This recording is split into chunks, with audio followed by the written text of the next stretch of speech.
It's your frustration at, I don't want to stand there. I don't care. Stand there. Fine. I'm standing here. And people are like, oh, endlessly watchable because it's real, right? Because you've informed what's really going on with you. That's it.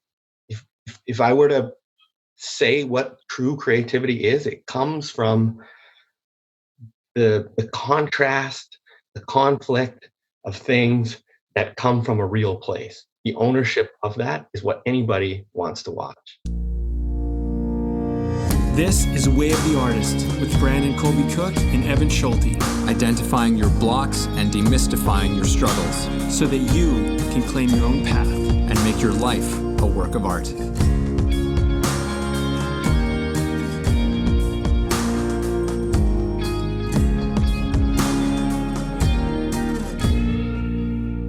Hello, everybody. Welcome to Way of the Artist podcast. Once again, coming at you from Isolation Town, location the world, really. Location my living room. Yeah, location everyone's living room, office, whatever it is. Hope everyone's doing well out there, keeping safe, being smart. During this time, always a good thing. We've got a guest on the show who's a friend of ours, who's a super talented guy. He's a screenwriter extraordinaire, Scott Smith. He's shaking his head right now at the praise, but he's a fantastic guy, and we're happy to have him on the show with us. We're going to get into perhaps some of our creative laws, things that are going on presently that are relevant to all of us, I suppose. But Scott, thank you very much for being on the show with us. Thanks for having me, guys. Appreciate it. So Scotty, First question out of the gate, man. How'd you get here? How'd you end up here on this show? What have you been doing with yourself? Oh, how did I get here? I got two talented friends who are blazing a trail and said, come share an episode with us.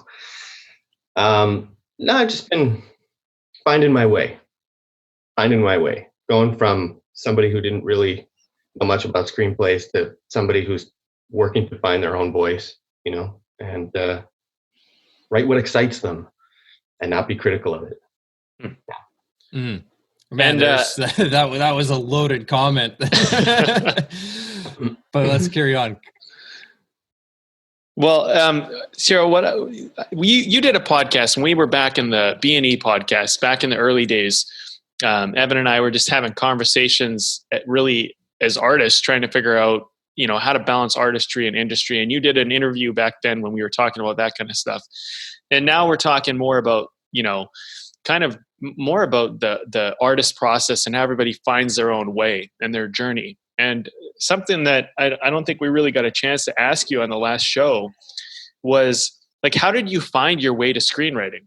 What's the journey? Because, there's a lot of people out there who maybe, don't know if they can be writers. And I know a little bit about your story and how you got there, and I feel like I was a bit a part of it, but how did everything happen for you to get yourself to the point where, you're seriously putting yourself in the ring as a contender to be a, professional screenwriter?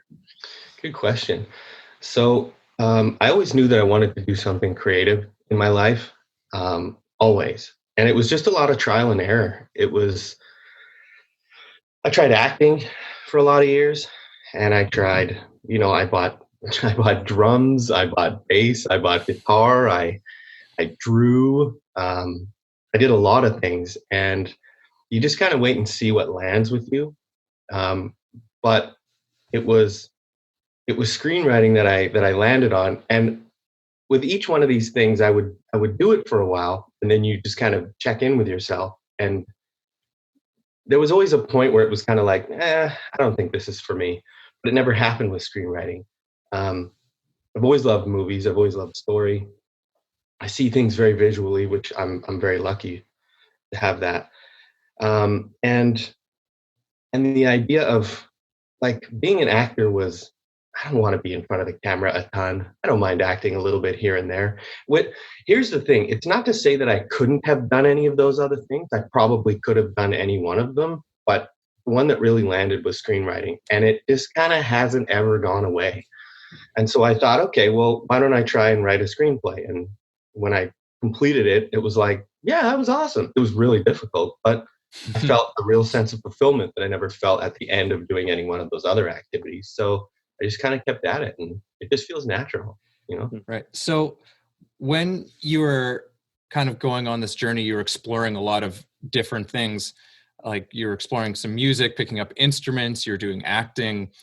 I'm interested to know if some of those things that you pursued, some of those were those like things that you were legitimately curious about doing, or were some of those, like in retrospect, things that you kind of pursued because you thought it was something that you should pursue? No, it was just trying to find the best way to express. And each one of those things that I picked up, it was definitely something that I felt inside that I needed to try. It was very much like, okay, that didn't work. I wonder, hey, self, what do you think should be next? And then come up with an answer, right? I even put together a voice reel for voice acting. Which I could probably do it if I knew the right people, but it just didn't give me the same feeling I get that I do when I'm writing, when I'm really just creating, you know? Yeah, that's great, man. Because I think so many people are out there and they're like, they have a creative voice, they have something they want to express, but they haven't found their medium. And I think finding your medium, sometimes people just land on it right away and they're just kind of lucky. Like that's just kind of, oh, this works for me and I like it and I want to do more of it. And some people, they kind of do that. They go from like painting to music to something else entirely. I know for me with film, it's been an interesting journey because I started as a director and then I kind of began to fall into acting, and then acting became a focus. And then later on, I became really focused on screenwriting. And now I'm all the way back at directing. But I was kind of like, wow, like all those things actually made me a better director. And really directing is the thing I like the most. But I'm glad I did all those other things because they inform my directing. They make me a way better director. And even still, I mean, I think creativity is one of those things where, you know, or expression at least, you find your way, right? And it's cool that you just kind of had things that you were, I don't know, interested in, and you check them out and see where that leads you. It goes to one of your laws, experiences, right? So the more experiences you have, like you said, the more informed you are. Like it sounds to me like you were supposed to go through that cycle, through that journey of things, because now as you're coming back to where you're supposed to be, you now know how to relate to an actor. You know how to relate to a screenwriter. You know how to relate as a director. You know, it's important to have those experiences, you know? So how have some of those experiences, like, is there any ways that you're really consciously aware of how your experiences as an actor or exploring music, exploring these different things, how have those things influenced you as a writer? Oh, okay. Good question. I would say the most prevalent way is that feeling that you know you're onto something, right? So when I was doing all of those things, what I learned about myself was like, yeah, okay, this is all right. I could probably continue this, but I'm not feeling that burning desire, that creative fire to do this. And sometimes when I'm writing, at least the way I write right now, which we'll get into later, when I get into a scene and I'm flowing, it's the same feeling that I got when I got turned on to screenwriting. It's just like that creative fire just burns and it just makes you want to do it more and more and more. And before you know it, you're furiously typing, and I can't get that anywhere else. So I would have to say that while doing all of those other endeavors, they gave me an appreciation for how hard those things are for people who are doing really well in those things or choose those vocations. Those are really, really hard. But for me, it's just really locked me into knowing in my gut that feeling that, yes, this is true for me, or no, this isn't, you know?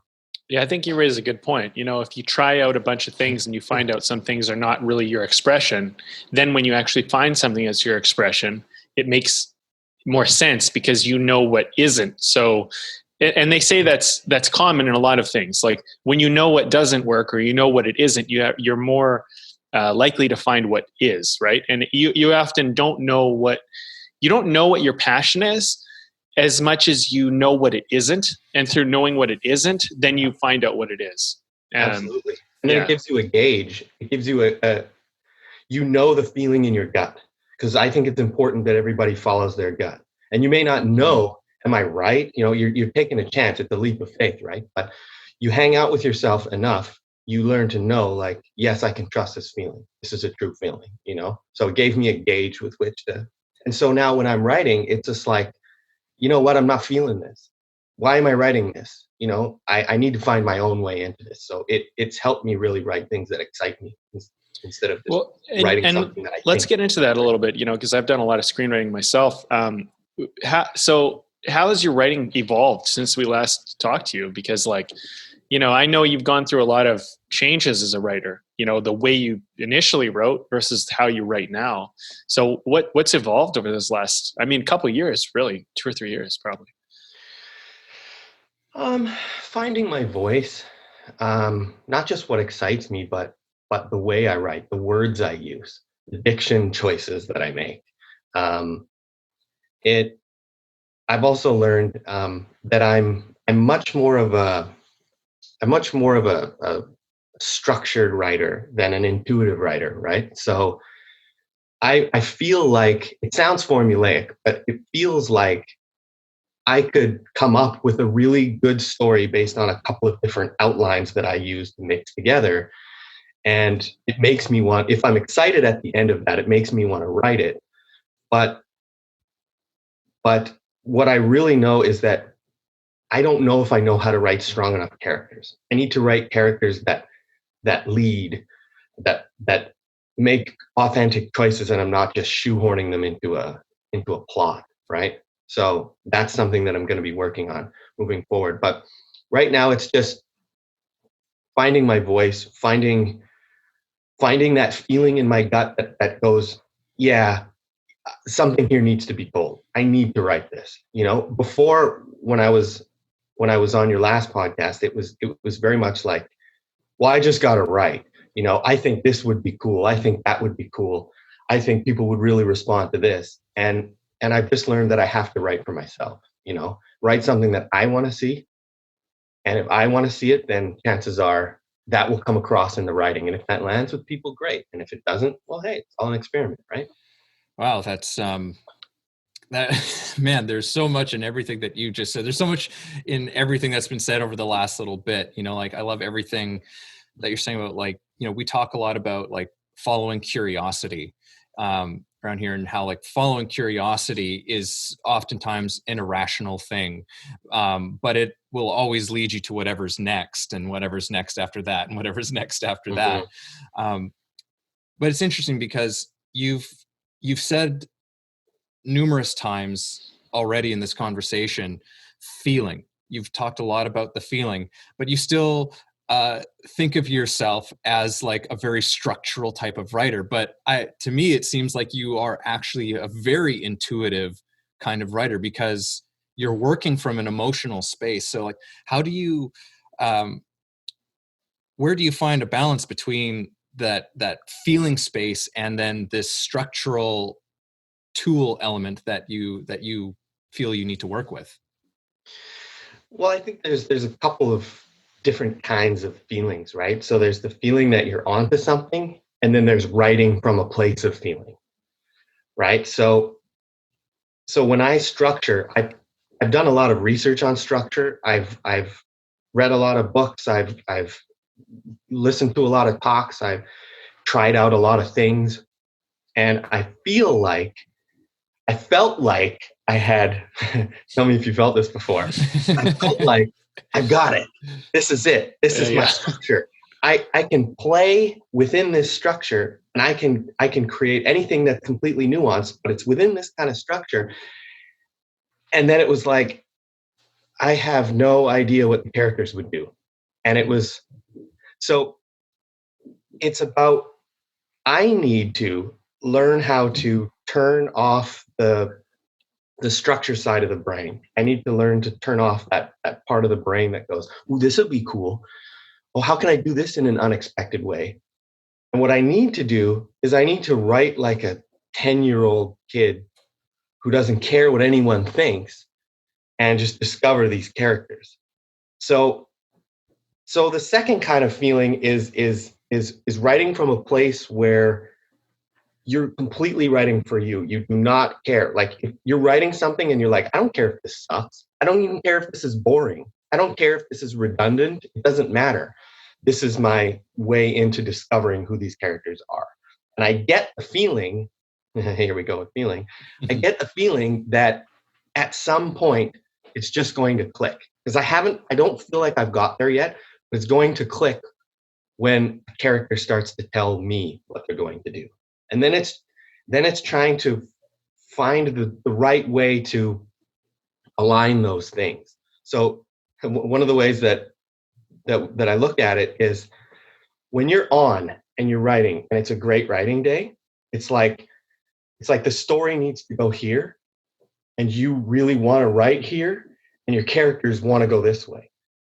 Then there are those days where the story needs to go here, but the character wants to do this, but you want to write that. You know, and that's awesome. That's a good way to put it. Yeah, it's trying to marry those three things into something that's organic and real and believable that the characters would do, but that the story kind of needs. Yeah. So let's talk about that. So, you know, when you're having a good writing day, I love the way everything's aligned. The characters want to do what the story says they need to do, and you want to do it as a writer. So that's the perfect day. The off day is characters want to go left, story wants to go right, and you want to go straight or backwards, right? So the whole thing about, let's talk about a bad writing day. We call it, quote, I'm using air quotations, bad writing day, because I think a lot of people, when they face the blank page, they don't know how to even have a good writing day, right? One of the things that, like, I've written so much now, I've written for like 7 years straight, just as an exercise, let alone the 20 years that I've written.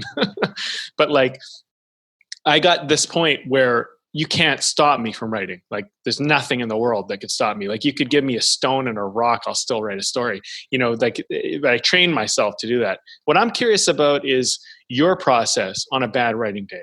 Because, like, obviously good writing day is a good writing day. You just sit down, you do your thing, it's perfect, everything works, you just go into flow. What do you do? What are your strategies when character wants to go one way, story another, and you an entirely different way? How do you deal with that, and how do you move forward as a writer?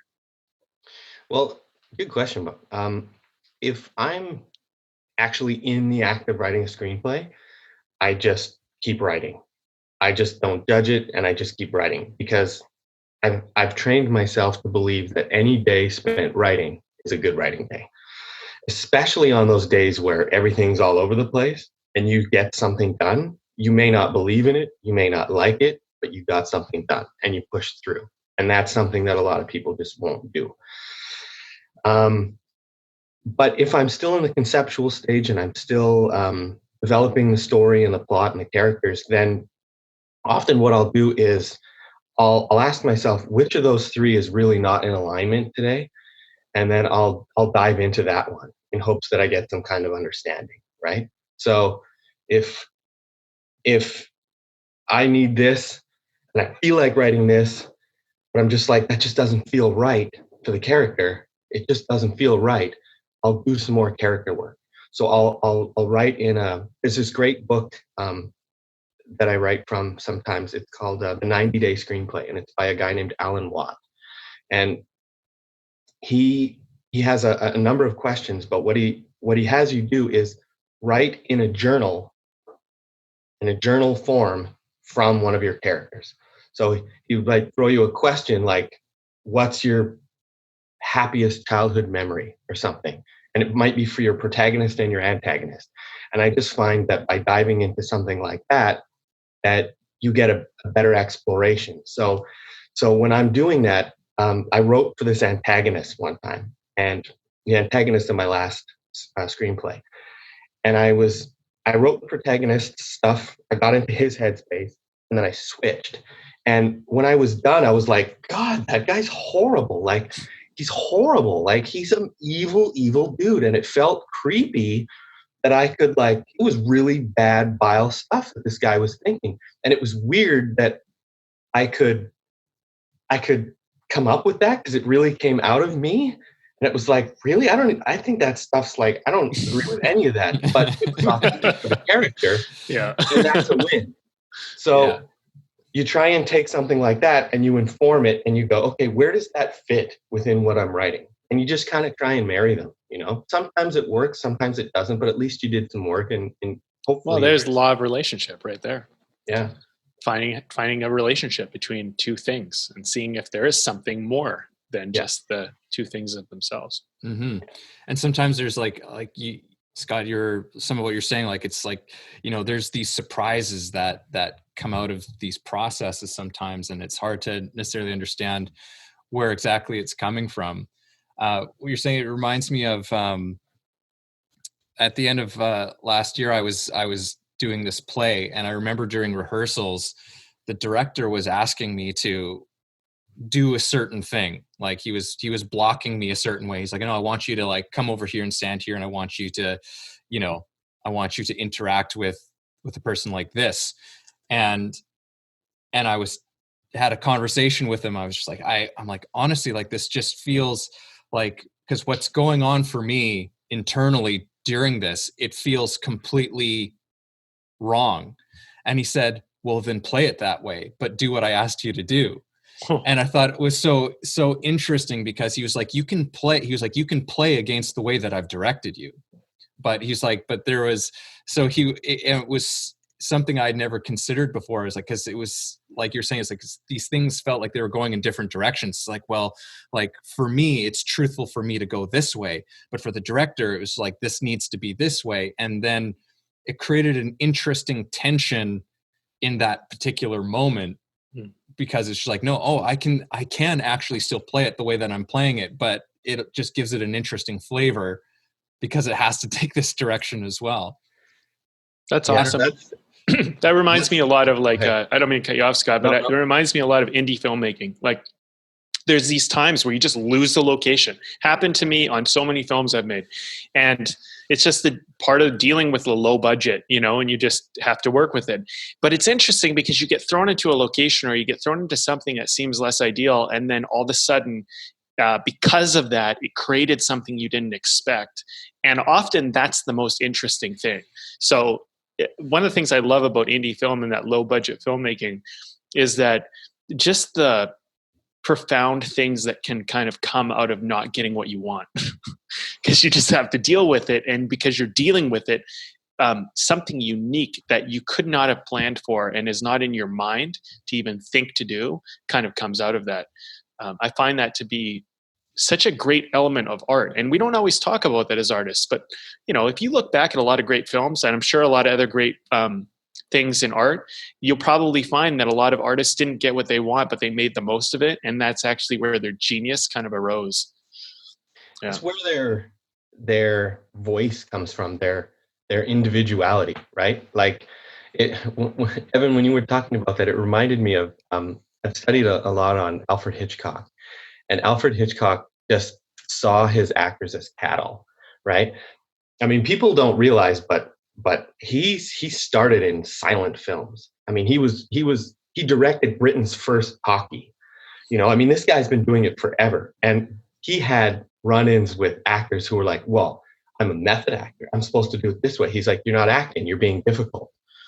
I need this in the scene. He's like, I need you to look up there when you come out. He's like, my character wouldn't look up there, he would do this. He's like, I don't care, find a way to do it. He looks up there. And the guy used it, and it was a great scene, and they only did one take. They put it in the movie. It's that authentic thing. You still need to collaborate. It's a collaborative thing. You don't want to do it, and they say, I don't care, do it. You use that, you know, it's using the moment. It's using what's real to find out what's authentic. And when you do that, when you really tap into, like, I don't want to do that, that doesn't feel real, and you use that frustration, that's where you find your individual voice. That's where you find what you could offer to the role that no one else could do. You know? It seems like there's a kind of a defiance, right? Like it's like nature, like Mother Nature, in a sense, will push everybody in a certain way and everything in a certain way, like the COVID thing that we're in right now. And it will force you to be like, okay, this is where it's at. And now you don't get a choice about that. That's like a tidal wave, and you just have to respond. And like when I think about what we're discussing here as an actor or a writer, even a director, it's like, okay, this is the location I have. I don't have the one I want. This is the one I get. I don't get to stand where I want to stand on stage. This is where I have to stand. Director says, do this. But I have a voice. You know, as a writer, the story has to go here. They have to do this thing. But this character doesn't have to be okay with that. They don't have to do it willingly. You know what I mean? And this can bring out a kind of a life to our creativity, I'm finding, you know, in this conversation, is like that defiance, that kind of like, I'm going to make the most of this, because kind of like, fuck you. Like, you know, like it is what it is, but I'm not a silent voice in this matter just because I'm being pushed to do this way. Absolutely. And like, yeah, I mean, you could be quiet and you could give up and you could just say, well, you know, you could not write that day. You could not show up for filming. You could make a fuss, but like, or you could just do your job, right? If it's your job or whatever your thing is, and just make the most of it. And I think that's part of that artist defiance. I think it's important. Yeah, there's a silver lining in everything, you know? And in those moments where I'm like, even in those moments where you're frustrated and you go, my character would not do this, but I need the character to do this. I'm like, whoa, I know something, you know, like I know more about my character than I thought, because I know that he doesn't want to do this. And you can build it into their arc. You can use it. You can ask questions and go, is this character going where I thought he was going? You know? Because it's more important, in my opinion, to be authentic to what the character wants to do than what I want to do as a storyteller.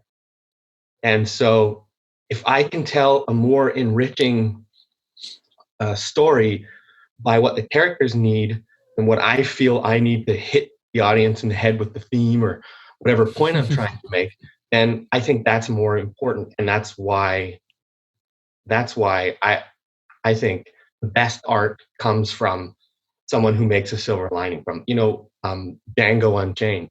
Mm-hmm. Leonardo DiCaprio cut his hand open and he used the blood and he's rubbing it on the guy's face. And it's just like, that's something only he could do. You know, it's what Evan talked about. It's using it. It's going, you know what?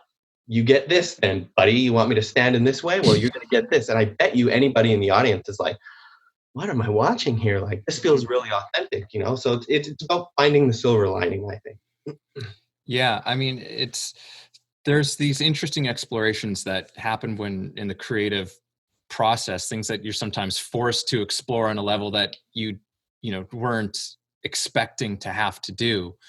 Like one of there's like a sensation that I get with pretty much like, especially within storytelling, whether it's like a book or a television show or a movie. And I always love this feeling that I'm getting. It's a kind of quality of attention that was paid to something, you know, that's just like where I get this feeling of, wow, you really sat and thought about what would this actually look like, you know? And one thing that it's like, it might seem kind of like a weird example to bring up, but I think it was from the second season of The Walking Dead. And there's a scene between Rick and Shane. I think it's was the final episode of the second season or something, where they realize that one of them is going to have to kill the other person. I don't have you seen The Walking Dead? Yeah. Yeah. So they're standing in this field, having this conversation, and this whole the whole thing is ridiculous, you know, to a certain extent. It's like, we got a zombie apocalypse, you know, all this drama that's going on with his family and this guy and all, but here were this moment of these two guys standing in this field who desperately didn't want to be in this situation, who were in this situation. And I was just like, wow, this, despite how crazy this situation is, there was such a sense of reality to it. There was such a sense of meaningfulness and impact, and like of writers who were like, what would this actually be like for these two guys to be sitting here having this conversation with each other? You know, like there's, yeah, you know what I mean? I do. And, all great change, real change, comes from conflict. It comes from uncomfortability. So I think whether it's you as an actor being told what the director wants and fighting that, or me writing something and feeling that it's all torn up, I think that's when you know you're onto something, because you want those dilemmas, right? Because that's where real art comes from. That's where real creativity comes from, because you're making difficult choices, like Brandon, as a director, I've heard stories from you about, an actor doesn't know what to do, and they do this and do that, and then you talk to them and you give them an idea, and then they take off. You give them the information, you give them what they're looking for, but they have to make the decision. You don't spoon feed them, but you maybe give them away, and then you let them make their choices. And I find that uncomfortability, what I used to feel like, oh yeah, this is going really well. Oh yeah, everything's falling into place. When I read those screenplays back, it's like, yeah, it's okay, but my characters aren't really leading. It's a little too much plot, not enough character. But I actually look at those points where you're like, oh, how am I going to mix these? That's when you're onto something, because that's, like I said, that's where real art comes from. That confusion, those difficult choices, that dilemma that you got to make, right? That's really an interesting point to make. Yeah. Yeah, it's like it's that unknown space, because I mean, I'm a firm believer in the notion that all true creativity comes from the unknown space. Because otherwise it's contrived. Because if you already know, then it's then it's contrived at some level. But when you're in that space of like, I don't know what's going to happen here or what's supposed to happen here, how these things are going to come together, that's when something new has an opportunity to arise. Yeah. So, I mean, for those writers out there who are maybe having those difficult days, maybe those are going to be your best days of writing. There's a script I wrote probably about 15 years ago. And it was actually it's interesting because it's before the whole sociopathy thing came out, right? But I wrote about a guy with a sociopath. He was the main character. He had conduct disorders, they called it in psychology. But like this kid didn't know he had this issue. But meanwhile, everyone around him, like his social life is just kind of fucked up, and he can't understand why. And he wants to have these relationships with people, but he's the kind of person that he doesn't realize he has like a literally like a disease, right? Like a brain malfunction in a sense. And anyway, I wrote it, and he does this like terrible thing to a dog, right? Because he doesn't have the empathy. And someone read it, and they said, they just tore the shit out of it. They were like, this thing is like blah, blah, blah. You're just doing it for shock value. And I can't believe that I finished this script, because I honestly thought I let it go and walked away from it. I don't even remember finishing the script, but I, by some miracle, finished the thing, and I shelved it and I hid it from myself. 10 years later, 10 years, I pulled it out of an old box and I reread it, and I was like, holy shit, this is really good. But it was like, I could not see that. And like, another thing was like, just because it didn't fit with somebody else's model, I thought it was a bad script. So I hid it. Like I wrote it and forgot I wrote it, forgot I even finished it. And like, it just kind of points out that like, you don't always know what you're writing. Like you might be writing something that's really, really good. And like, you got to be very careful about letting the outside world and what you think should happen influence what you decide is good writing.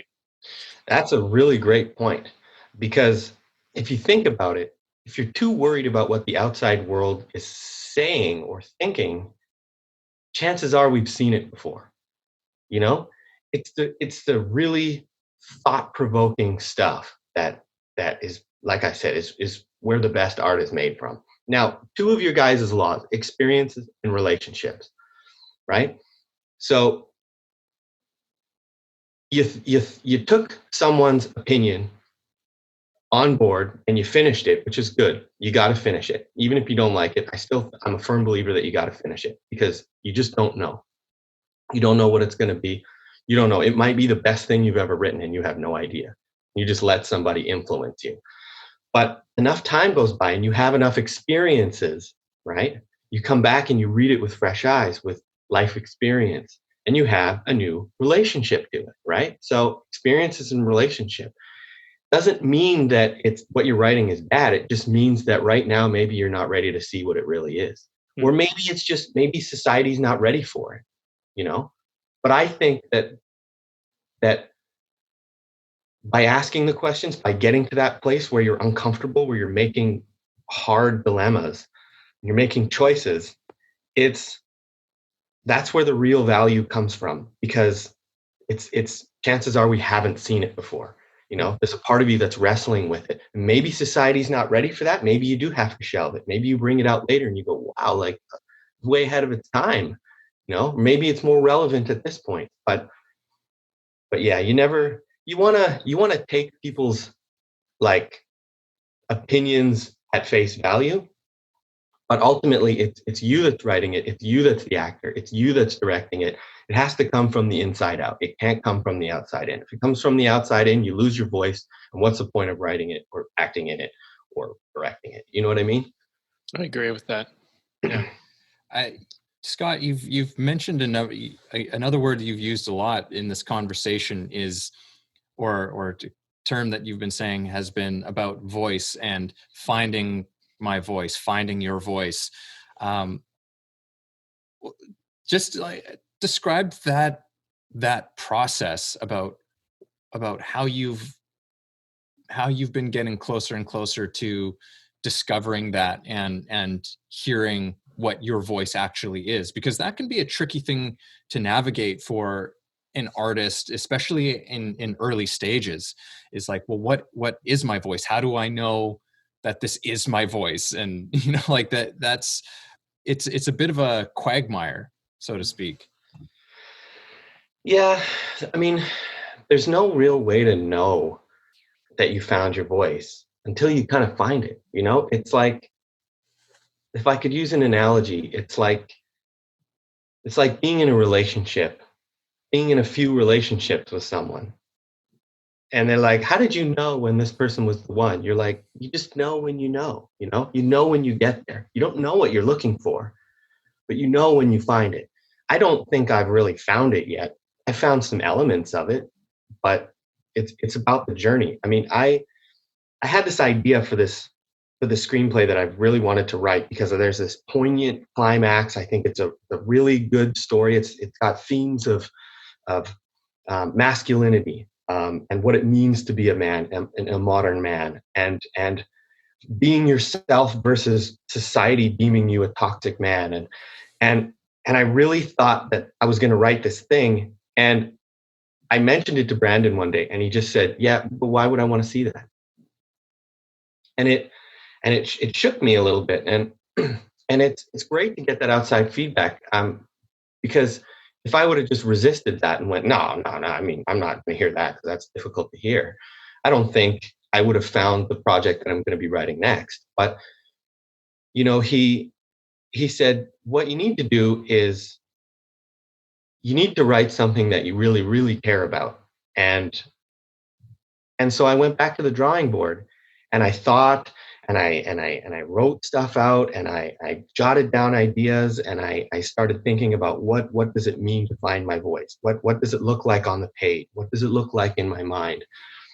And then one day I was talking to my dad. I'm a huge believer in osmosis, creative osmosis. You don't find your ideas thinking about them. You find your ideas after you've thought and thought and thought and thought and thought, and then you take a break, and then it just comes, right?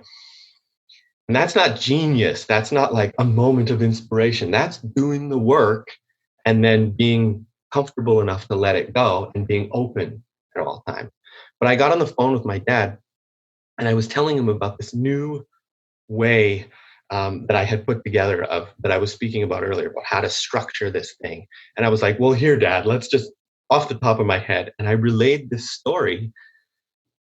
And I was like, holy shit, like, I really want to write this. Like, this is really, really good. And it wasn't like, I think people are going to love this. In fact, there's actually a couple of movies out there that broach a similar topic, but it didn't matter to me because this is something that I wanted to write. It was different enough that it was mine, but it's certainly not groundbreaking in terms of like it's a relationship thing. It's about a family. And so I mean, how many times have you seen a movie about a family or a movie about a relationship, right? But we've all got families and we've all got relationships. Right? So it's kind of a trope in itself, but it's about the individual characterization. It's about examining things. You can take something that is a cliche and stop it from being a cliche when you dig into it. And so for me, that was when I felt a strong sense of like, this is my voice. Like, I get it now. I am excited to write this. It was something inside of me that the pilot light just went and somebody turned on the heat and it was just like, I have to write this, right? And so that was a good way of finding my voice. But again, it all comes back to being authentic. Never, ever, if there's any screenwriters out there, don't write what you think people want to hear. Write something that is burning inside of you. And if you can't find something that's burning inside of you, keep looking because it's in there. There's something in there that'll make you slam your fist down in anger and be like, okay, I have to examine this. Because for me, I think my voice is in the examination of something.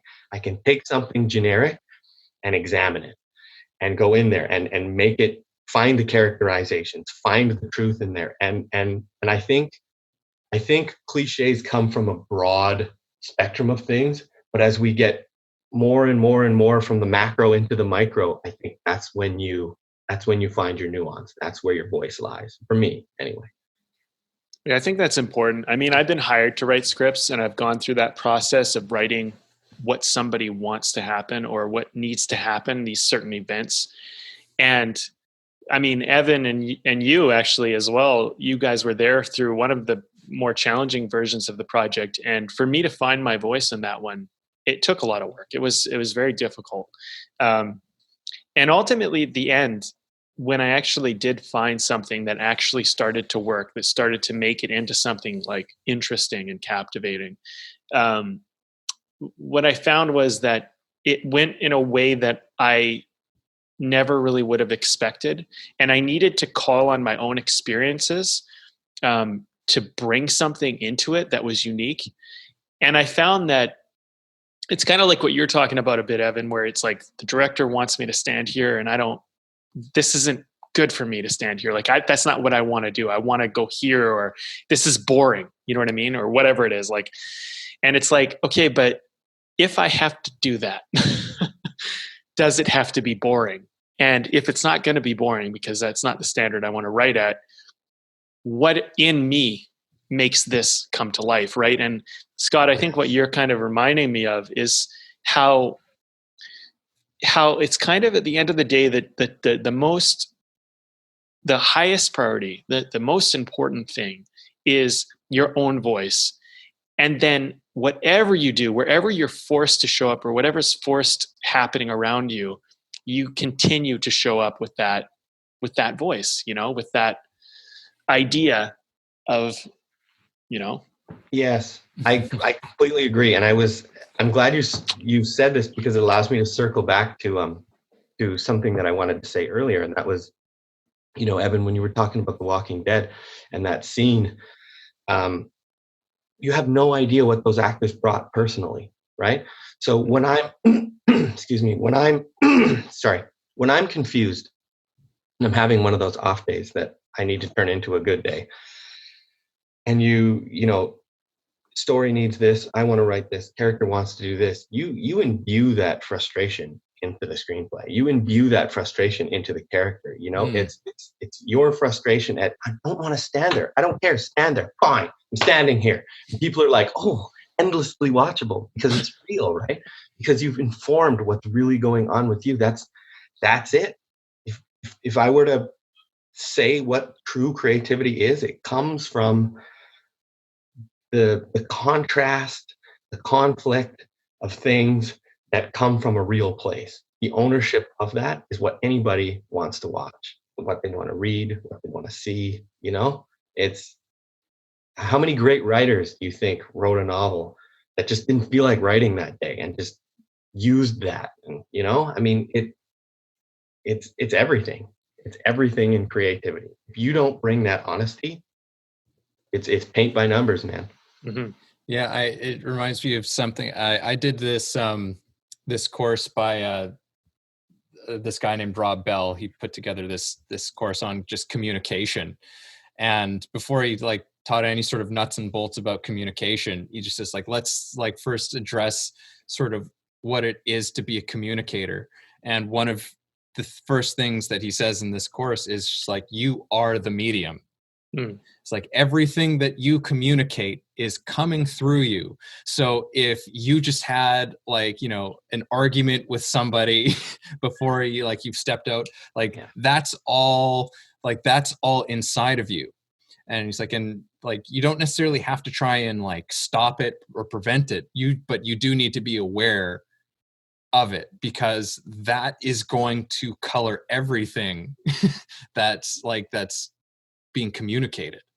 Yeah, that is a really good message. I mean, you are the medium. And I think, all these talks that we do, Evan, that's really what it kind of comes back down to.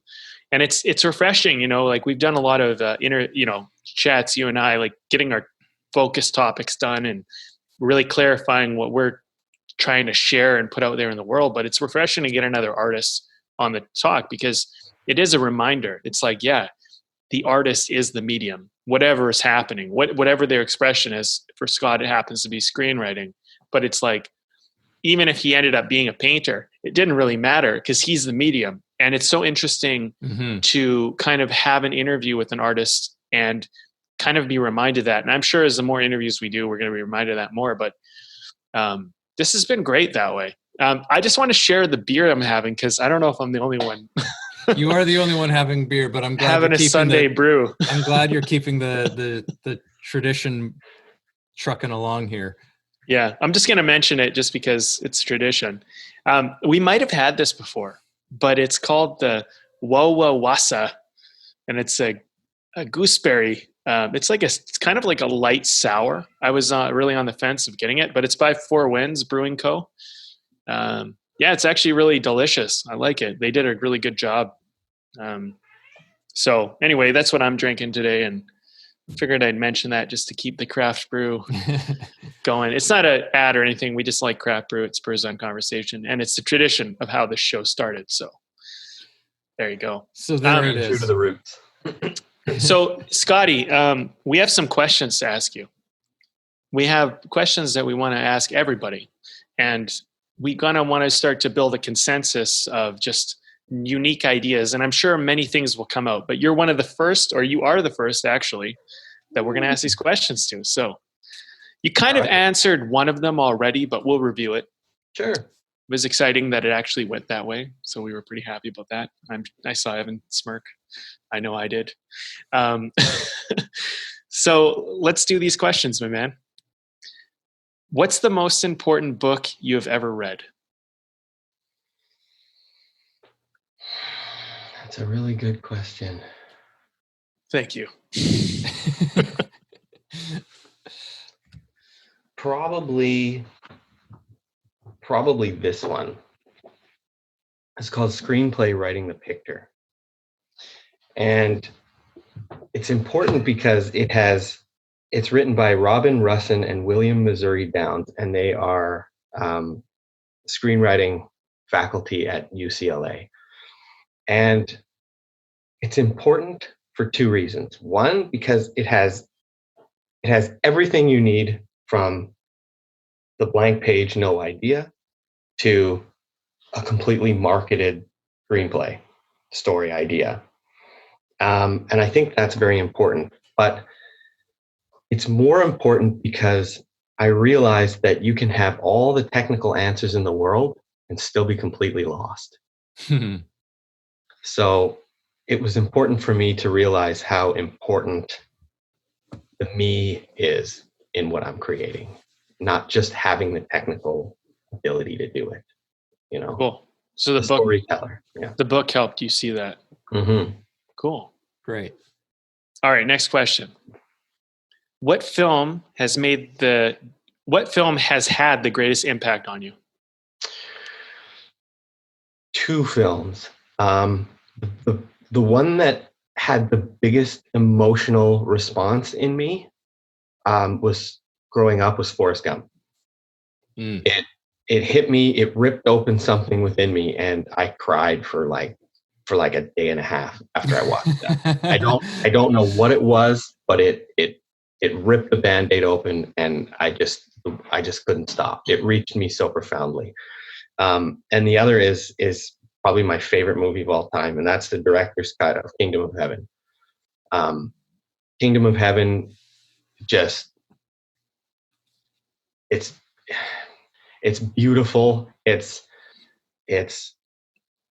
rich with themes. It's not pretentious. It has a message, and ultimately it's a beautiful story about people. And to be honest, it has my favorite thing in it, and that is the flat arc character. So that is the protagonist that does not change. That's the protagonist that shows the rest of the world how to live. So the enduring, my favorite movies are the characters that endure the bombardment to change, and they just don't. And in the end, the world around them changes and sees like, yeah, this guy was right. You know, the hacksaw ridges, the gladiators, things like that, you know. I'm embarrassed to say that I actually haven't seen the movie, but make sure you watch the director's cut. Okay. It's written by one of my two favorite screenwriters of all time, and William Monahan. He also wrote, you know, Departed, things like that, and directed by Ridley Scott. Very, very, very good movie. Make sure you watch the director's cut, because it's like 45 minutes of pure connective tissue. At the theatrical release, you're just like, what is this movie? Yeah. Okay, good stuff. Good to know. Okay, next question. What's a song that takes you somewhere? Storms in Africa by Enya is a staple that I go to when I'm writing. It stems from, I had this teacher in junior high, and his name was Mr. Myatt, and we had an English double with a break in between, and he used to play Enya on really, really low, and he used to get us creatively writing. And it's actually something I still to this day try and tap into when I'm trying to write more intuitively, when I try and see who these characters are. And I just write for the sake of writing and trying to understand instead of doing what I think people would love to see.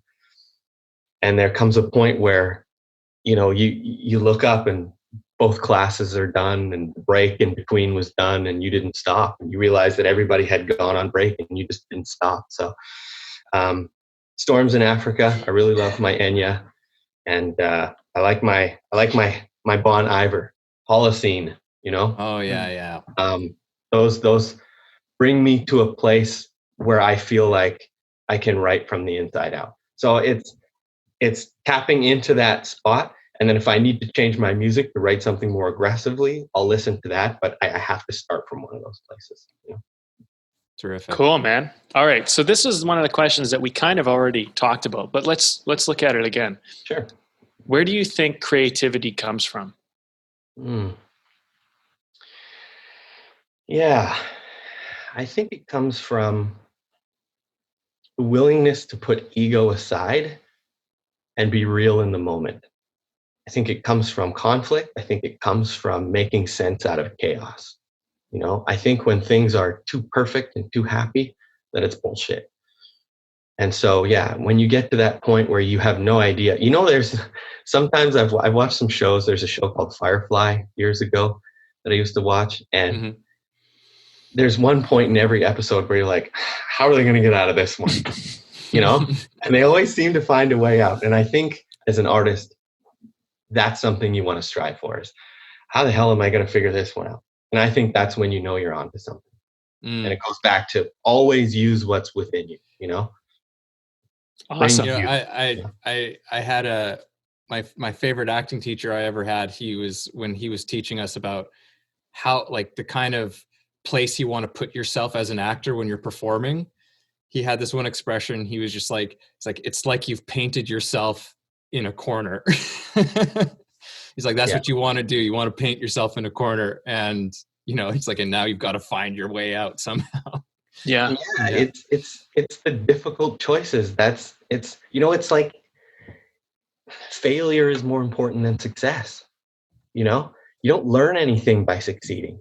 You go, okay, people like that worked, but what did I really learn? Did I really grow? The growth comes from the uncomfortability. The growth comes from the discomfort. It comes from making that decision where you're like, I'm agonizing over this. That's where the truth comes from, man. It really is. Awesome. Okay, 2 more questions. Mm-hmm. How do you find inspiration?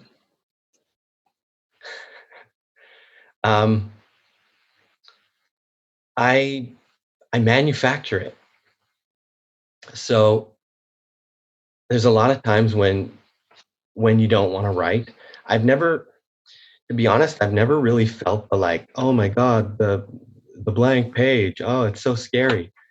Because I've worked to a place where I'm accepting, I'm comfortable to write crap, but it's once you get into it, once you start writing, you literally write, I do not know what to write today.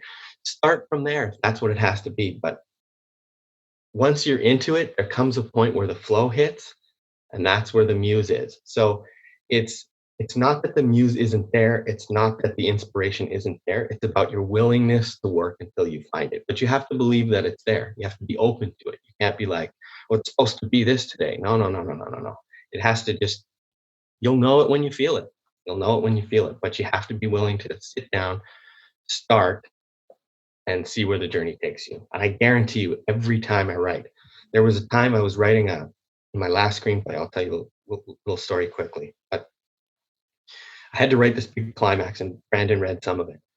And it was just like, I just don't want to. I just want to, just want to eat dinner. And I just want to sit down and I want to watch something and I want to just tune right out. And I was like, no, that's not what I want to do. I'm not writing because I have to. I'm writing because this is what I really want.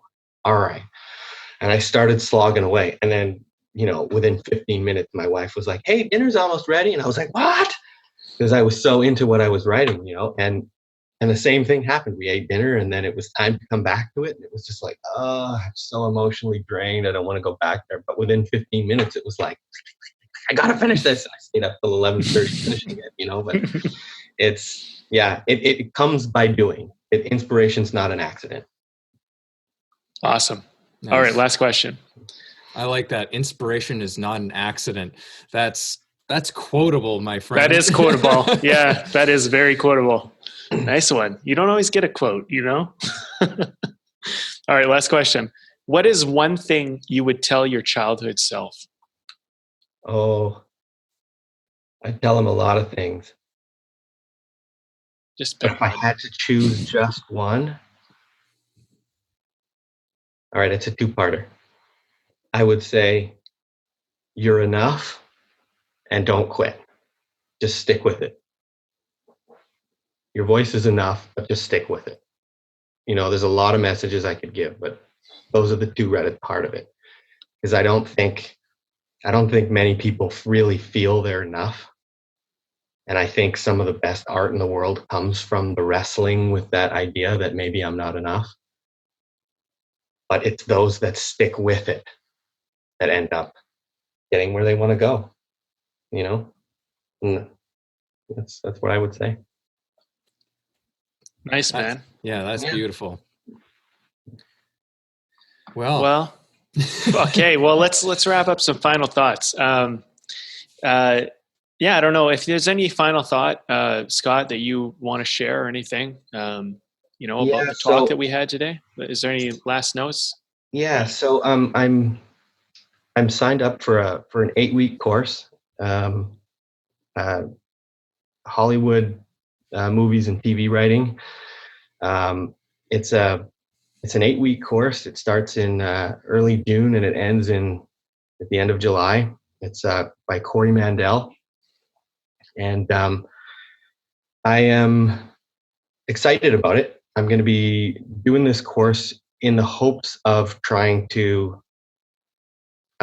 better define my characters, to better get in touch with them, and to better mold those 3 different directions that you want to go to, so that I have many, many more days of flow. And so I would love to come back if you guys would have me on, not to just like, oh, this is what I learned, but this is what he taught me, but my relationship to things. I would like to see where my creativity level is, where my confidence level is. I'd like to come back and just tell you about the experiences that I had, because I'm ready to throw my ego aside and just dive right in and see where it takes me. Yeah, and you ended up in that course because you heard a podcast with him on it, right? That's what happened. Yeah. That's very cool. Yeah, he was interviewed on a podcast, and Scott heard him talk, was so inspired by that conversation that he went off and signed up and made a big investment, because this guy's like top of the top. And he said, "That's it. I'm doing this course." And just put it. And he actually wrote Battlefield Earth, and he even talks about that. He says the podcast guy was like, "What happened?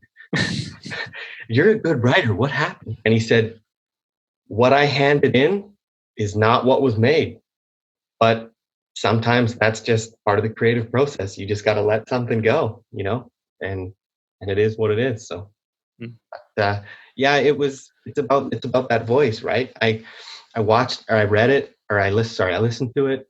I read about him. I watched some stuff on him, and it osmosis. It wasn't like, yeah, I'm going to learn from this guy. It was just like, wow, I like his ideas. I like the way he has an approach. And then a couple of days later, I just went, screw it. I just want to see where this direction could take me, and just, hey, it may teach me some stuff. It may not. I might have a really horrible experience, which might end up being exactly what I need. I have no expectations. So it's exciting. Podcast. Evan, Excellent. what are your last thoughts on this bad boy? We covered so much ground on this one that it's hard to really pin anything down. Like I loved a lot of the elements of, exploring the curiosity, and that none of it goes to waste, like that. It's like whatever you explore creatively is never a wasted effort. And just towards the end there again, like that, just that quotable line, it's worth repeating, it's like inspiration is not an accident or is not accidental. Oh, am I already misquoting it? It's one of my trademark moves, Scott, in case you don't know. You're just bringing your own self to it, man. Yeah. But yeah, just lots of, you've brought a lot of beautiful wisdom, as well as some terrific reminders just for me personally about creativity and being creative, and that feeling process and where it all comes from, and just a beautiful embrace of everything that comes with it. And so that's maybe what I would say is just like, embrace, if you're a creative person and you're creating something, and whether the days are flowing or the days are have struggle, just remind yourself that this is what comes with it. This is all the natural part of the whole thing, and soak all of it up. Find the joy in all of those moments. It's the journey, man. It's a life well lived. Especially those days where you're like, what am I doing? I mean, that you're going to look back on those and be like, man, that was a day I really learned something, Yeah. You're living as an artist. What could be better? Well, I think for me, and I'll just wrap this baby up. I think what's been really cool about having you on the podcast, Scott, is one thing is that, we threw out our laws, we threw out these artist laws that Evan and I have come up with after years of podcasting and talking about this stuff. And every one of them, you're like, every one of them, like, what are we going to talk about? You're like, every one of these laws. And we were like, I was just thinking, man, that's so cool, because like all the work that we've done to kind of put this podcast together, like when you come on and you say something like that, it kind of reminds us that like, okay, well, we're on to something. Like, so for me, that's been really cool. And I just want to kind of like, kind of acknowledge you for, just bringing all those elements, like all the laws we've ever talked about in artistry, you kind of brought them all into this conversation. And I mean, it just kind of reaffirms that like, this is good. This is going in that right direction. And I think that, the last thing that I'll just say is like, you two are my best friends. You guys are like a couple of my best friends. And it's awesome to have you on the podcast because, before you came on, I'm like, I talk to Scott all the time. Like, I know so much about what's going on for his process. Like, I don't know what we're going to talk about. And yet you come on and totally surprise me. And we talk about just awesome stuff that just like, it's like you can never stop getting to know somebody. So for me, what's really cool about this has been an exploration of you and our friendship and artistry all together in one. And that's an awesome thing. Thanks, man. I think you guys are on the right track because, it's two guys on a podcast. Ever heard of that before?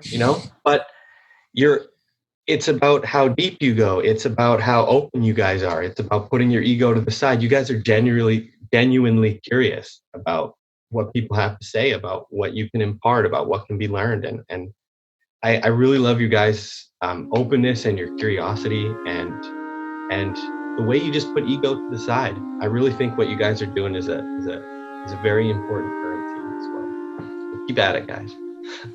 Thank you very much. All Well, right. that's it from us.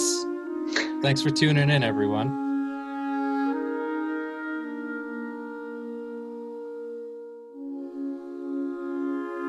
Thanks for listening to the show. If you got something out of this, if you feel it improved your life or your journey in any way, please take a moment to subscribe, leave a review, or share the episode. You can also support us on Patreon, where we have tons of great bonuses. You are the ones that make the show possible and help us to thrive. Thank you for joining us.